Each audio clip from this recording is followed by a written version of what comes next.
After days of sizzling heat wave, there is finally some respite with a dip in temperature and cloudy skies. The Met Department has said that the heat wave in India is over for now.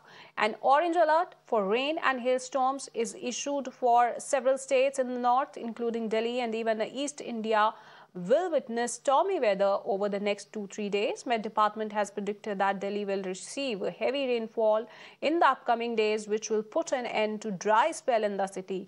In the NCR, after days, there was also respite from power cuts as there were no significant load shedding reported. On the other hand, Himachal Pradesh is likely to receive moderate to heavy rainfall with thunderstorms in the next 48 hours.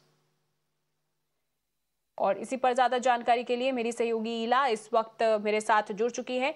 ईला, अगर देखा जाए तो गर्मी से भी अब थोड़ी राहत मिलती हुई नजर आ रही है, क्योंकि तापमान में गिरावट दर्ज की गई है जो कि पिछले कई दिनों से 40 के पार था।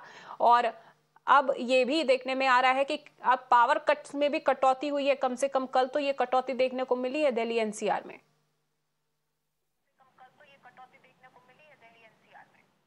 जी बिल्कुल इंदर, अगर मैं बात करूं राहत की बात तो है यहाँ पर दिल्ली एनसीआर वालों के लिए, क्योंकि जो तापमान था वो 43 डिग्री के पास बना हुआ था।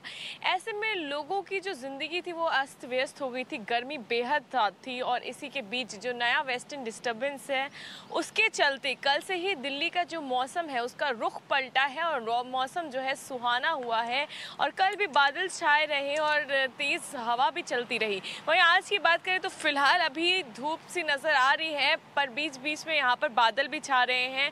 35 डिग्री के आसपास तापमान भी दर्ज होने का अनुमान में डिपार्टमेंट ने लगाया है। और साथ ही ये भी कहा है कि आने वाले 2-3 दिन में भी बारिश के अनुमान है और मॉडरेट से हाई इंटेंसिटी बारिश भी राजधानी दिल्ली और एनसीआर में दर्ज की जा सकती है। वहीं हिमाचल के लिए जैसा कि आपने भी बताया 48 घंटों में तेज़ बारिश दर्ज की जा सकती है। वहीं इसी सब के बीच बारिश और हीट वेव के बीच में दिल्ली से जुड़े नोएडा और साथ ही गाज़ियाबाद की बात करें तो वहाँ पर लगातार पावर कट जारी है। बिजली कटौती का ये आलम है कि 7-7 घंटे बिजली नहीं आ रही है और लगातार बिजली पर्याप्त मात्रा में लोगों को नहीं मिल पा रही है। उसकी शिकायत भी लगातार अधिकारियों से की जा रही है, लेकिन कोई समाधान निकलता हुआ नज़र नहीं आ रहा है। और इंदर, मैं बता दूं आपको कि ये कोई नई बात नहीं है एनसीआर के लिए, क्योंकि हर साल हम ये देखते हैं कि गर्मी में जैसे ही पावर डिमांड बढ़ता है और वैसे ही जो पावर कट है उसकी शिकायतें भी बढ़ने लग जाती हैं। ऐसे में अगर नोएडा की बात करें तो नोएडा में अधिकारियों को ये कहना है कि फ़िलहाल उनकी तरफ से इतना लंबा कोई भी बिजली की कटौती नहीं की गई इतने अधिक समय के लिए, लेकिन उनका ये कहना है कि आने वाले समय में जो पावर डिमांड है वो ज़रूर बढ़ सकती है नोएडा में। वहीं कल भी अगर बात की जाए तो रात में कई क्षेत्र हैं नोएडा के जहां पर बिजली की कटौती की गई है। जिंदर।